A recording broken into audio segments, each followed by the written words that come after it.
baru saja selesai dilakukan. Jadi teman-teman akan kita update lagi. Saudara, ke sorotan lain, DPR merevisi peraturan soal tata tertib DPR nomor 1 tahun 2020. Berdasarkan tata tertib baru itu, DPR dapat mengevaluasi hingga mencopot para pejabat yang mengikuti uji kelayakan dan kepatutan di DPR, termasuk pimpinan KPK dan Hakim Konstitusi. Ketua Badan Legislasi DPR, Bob Hasan, bilang berdasarkan tatip baru, salah satu rekomendasi yang dapat dilakukan DPR adalah dengan melakukan pemberhentian pejabat yang dianggap bertentangan dengan aturan. Ia menambahkan evaluasi terhadap pejabat yang diparipurnakan melalui fit and proper test atau uji kelayakan dan kepatutan dapat dievaluasi secara berkala. Diketahui sejumlah pejabat yang dimaksud adalah seperti Panglima TNI, Kapolri, Jaksa Agung, pimpinan KPK hingga Ketua Badan Pemeriksa Keuangan atau BPK.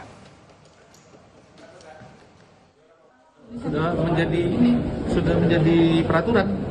Peraturan baru gitu kan. Peraturan revisi peraturan 228A. Diselipkan pasal bahwa DPR memiliki kewenangan untuk melakukan evaluasi terhadap jabatan calon-calon yang sebelumnya dilakukan fit and proper test melalui DPR.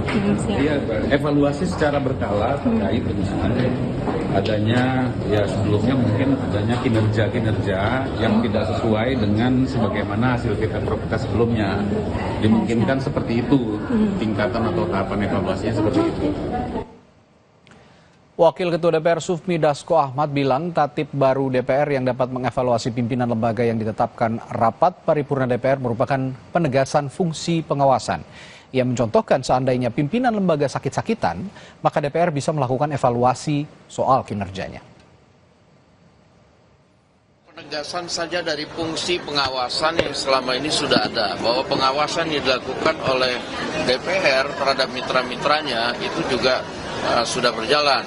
Nah, namun kita tegaskan lagi bahwa dalam keadaan tertentu hasil fit and proper yang sudah dilakukan oleh DPR bisa kemudian dilakukan evaluasi secara berkala untuk kepentingan umum. Itu yang kita lihat misalnya ada satu lembaga yang pensiun misalnya umurnya sampai 70 tahun. Nah, dan dia di situ sudah menjabat selama 25 tahun. Dan sekarang kondisinya misalnya sakit-sakitan. Nah, ini kan kemudian kita harus lakukan fit and proper apakah yang bersangkutan itu masih dapat menjalankan tugasnya dengan baik. Nah, kalau tidak kan kita harus kemudian lakukan mekanisme agar yang bersangkutan dapat digantikan oleh yang lebih layak.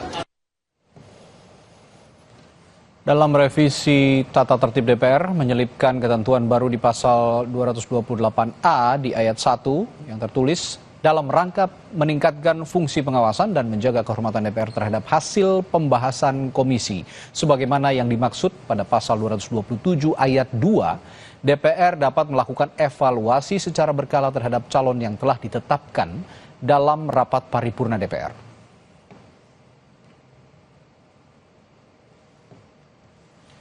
Saudara Prabowo Subianto, Presiden Prabowo Subianto menginstruksikan penghematan anggaran hingga 306 triliun rupiah. Lalu bagaimana efektivitasnya? Kami punya bahasannya selepas jeda di Sapa Indonesia Malam.